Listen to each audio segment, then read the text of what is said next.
This means students will be forced to drop out mid-program because they run out of federal loan eligibility. Hey everyone. I just want to start off by saying I'm not like a loan expert. I'm not a student loan expert or anything. And I'm not trying to disparage this person's video. It's a good video. Check it out. She's doing good. That's a good video. I don't know. That's the only video I've seen of her. So I don't know if the rest of her videos are great or not. But if you like her, then that's good. Or whatever. I don't care. But what I want to talk about is some of the claims made in these different things. And it's not to disparage a claim, it's to say, all right, well, let's look at this, I don't know, in a different way, I guess, maybe. Or just like let's look at it. That's what I mean. I'm not here to tell you how to think. I'm just telling you how I think.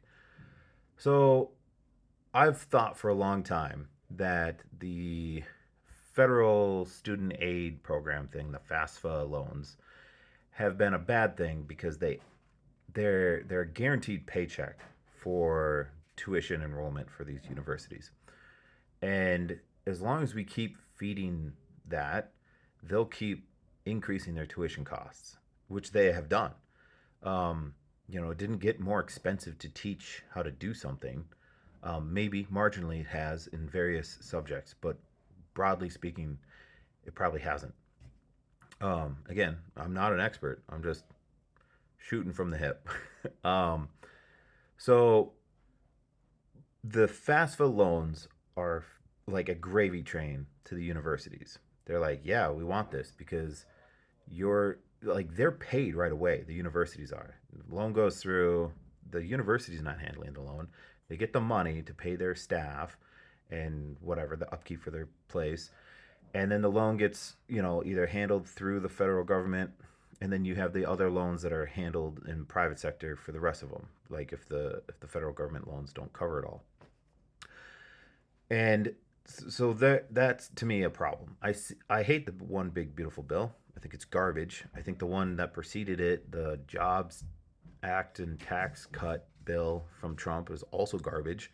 It's one of the reasons that America is struggling so much is because these two bills give massive tax cuts to like multi-billion-dollar companies, and everyone's just like, yes, yes, business equal good. And it's like, well, the dude's only big business. He doesn't care about all business. Anyways, um, looking at it, it's like, okay, well, if we take away the FAFSA loans, does that mean people are going to be forced to drop out? It could if they can't get a loan with a different company, like a private sector. I'm not going to assume that it's going to lead to predatory double digit interest rates for their loans. They could have a cosigner. They could have parents who'd be like, yeah, we'll cosign for you. What would lead to a reduction in university enrollment? Probably a reduction in the prices because they're like, hey, no one's enrolling in this, and we're either going to not offer it or we're going to reduce the price, try to get people in because that's our specialty. We're a nursing specialty college or something. Everyone knows, like MIT. Oh, you go to MIT for engineering. Everyone knows it's so great. Um, so I don't think it would just disappear altogether, like as a professional degree or whatever. In the context of like professional, I don't give a damn about their list.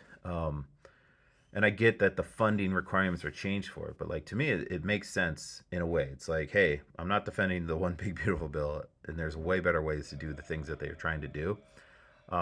Because what they're trying to do isn't actually what they say. They're just trying to like find money for billionaires and millionaires, and like convince everyone else that it needs to be done because reasons.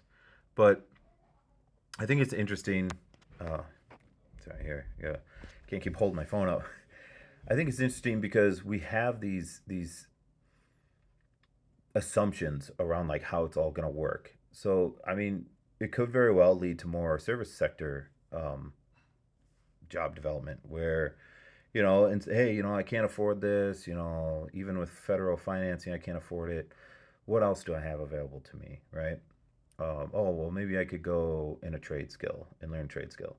And I understand too. One of the biggest concerns is that what I see is that a lot of people are like, oh, this is an attack on women, and I could see how someone could see that because it looks that way too. Yeah, like, but also too, you have a highly concentrated sector.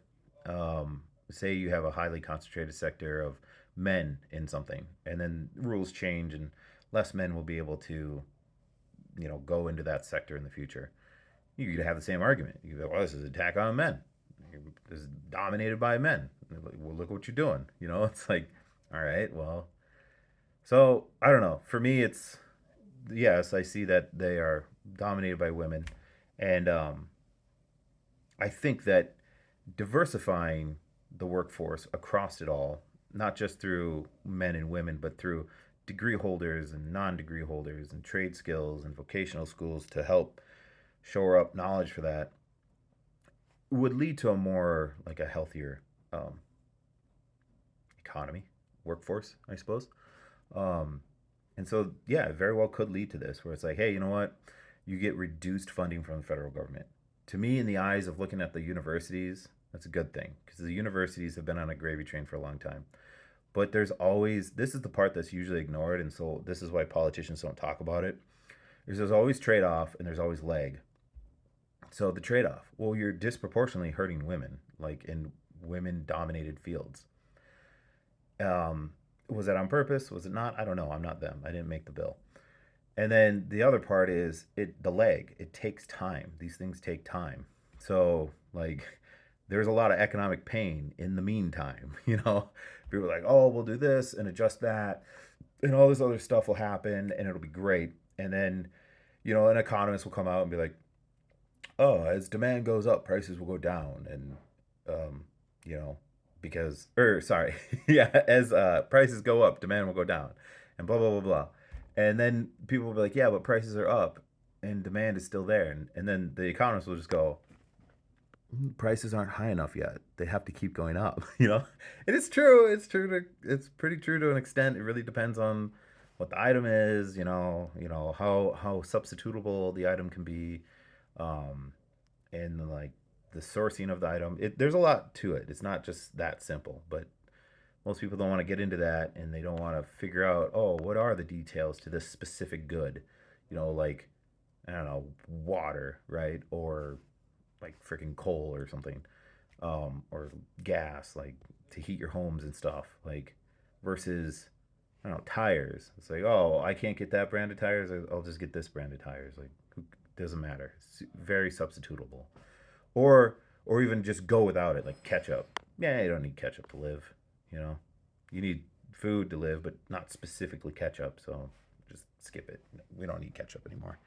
Um, but yeah, so it's rambling now, I suppose I am, but it's just there's a lot of assumptions made in a lot of things. Like, will you go to predatory loans?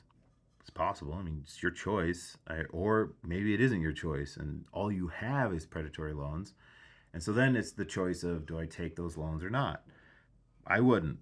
Like, I think the universities have been running on a gravy train and getting fat and bloated and inefficient for a long, long time, and then shifting to a for-profit design, like business model, has just led them to just, they're just wasteful. They're just wasteful. They're like, oh, tuition's more, tuition more.